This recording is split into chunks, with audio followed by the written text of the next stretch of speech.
नमस्कार विद्यार्थी मित्रांनो, मी डॉक्टर सरोज कोकणे फ्रॉम कोल्हापूर। विद्यार्थी मित्रांनो, गव्हर्नमेंट मेडिकल कॉलेज सातारा या ठिकाणचं मी अगदी एक्सपेक्टेड कट ऑफ 2025चा किती जाऊ शकतो, अगदी कॅटेगरीनुसार पूर्णपणे हा कट ऑफ मी सांगण्याचा प्रयत्न करणार आहे। तर व्हिडिओ शेवट पण नक्की पहा आणि गरजूंना पण हा व्हिडिओ सेंड करा की त्यांना याची पूर्णपणे कल्पना येईल। तर तुम्ही स्क्रीनवरती पाहू शकता, अगदी मी हे कॉलेजची पूर्णपणे बिल्डिंग पण दाखवत आहे विद्यार्थ्यांना की कशा प्रकारे कॉलेज आहे, त्यामुळे तुम्हाला एक अंदाज येऊन जातो। आणि त्या कॉलेजचा कोड नंबर 1155 हा कोड नंबर आहे। तर आपलं जेव्हा ॲडमिशनच्या वेळेस त्यावेळेस फॉर्म फिलअप करतो त्यावेळेस आपल्याला हा कॉलेजचा कोड नंबर माहिती असणं खूप आवश्यक आहे। त्या अनुषंगाने मी सांगण्याचा प्रयत्न केलेला आहे। आणि ते मी अगदी गव्हर्नमेंट मेडिकल कॉलेज सातारा ह्या ठिकाणचं इस्टॅब्लिशमेंट 2021चं असं आहे। आणि त्या कॉलेजचा इंटेक, तर त्या कॉलेजला सीट्स किती अवेलेबल आहे, ते 100 सीट्स अवेलेबल आहेत त्या कॉलेजला, गव्हर्नमेंट मेडिकल कॉलेज सातारा या ठिकाणी। आणि 2024चा एक्सपेक्टेड जो कट ऑफ होता, 2024चा कट ऑफ प्रत्येक कॅटेगरी वाईज किती गेला होता अगदी तुम्ही ती पाहू शकता।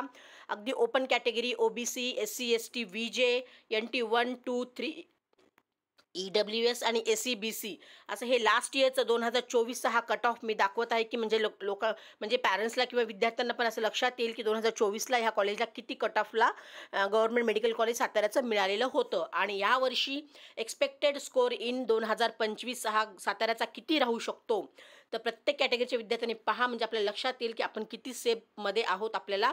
आणि त्या कॉलेज ॲडमिशन हवं असेल तर आपल्याला किती मार्क लागू शकतात। तर ओपन कॅटेगरीच्या विद्यार्थ्यांसाठी 557 मार्क येत असतील तरीसुद्धा तो विद्यार्थी तिथे ॲडमिशन घेण्यासाठी त्याला चान्सेस 100% असणार आहेत। आणि OBCच्या विद्यार्थ्यांसाठी 545, SC कॅटेगरीच्या विद्यार्थ्यांसाठी 493, ST कॅटेगरीच्या विद्यार्थ्यांसाठी 370, VJ कॅटेगरीच्या विद्यार्थ्यांसाठी 510, NT 1च्या कॅटेगरीच्या विद्यार्थ्यांसाठी 507, NT 2च्या विद्यार्थ्यांसाठी 530 आणि NT 3च्या विद्यार्थ्यांसाठी 547। जर एवढे असे मार्क ह्या कॅटेगरीनुसार येत असतील तर तुम्ही अगदी तिथं साताऱ्यामध्ये गव्हर्नमेंट कॉलेज मिळण्याचे चान्सेस मॅक्झिमम राहणार आहेत विद्यार्थी मित्रांनो।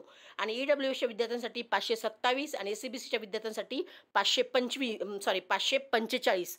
तर एवढे जर तुमच्या प्रत्येक आपापल्या कॅटेगरीनुसार जर ह्या रेंजमध्ये तुमचे जर मार्क येत असतील अगदी, तर तुम्हाला नक्कीच तुम्हाला हे साताऱ्याचं गव्हर्नमेंट मेडिकल कॉलेज मिळण्याचे 100% चान्सेस आहेत विद्यार्थी मित्रांनो 2025मध्ये। तर हा एक्सपेक्टेड कट ऑफ मी अगदी पूर्ण डाटा ॲनालिसिस करून हा पूर्णपणे काढण्याचा प्रयत्न केलेला आहे। तर व्हिडिओ अगदी तुम्हाला जर आवडला तर हा नक्कीच लाईक सबस्क्राईब करा, गरजूंना पण हा व्हिडिओ सेंड करा, त्यालाही अगदी ह्या कॉलेजबद्दल पूर्णपणे कल्पना येईल की आपल्याला हेच कॉलेज गव्हर्नमेंट कॉलेज पाहिजे असेल तर आपल्याला किती मार्क लागणार आहेत।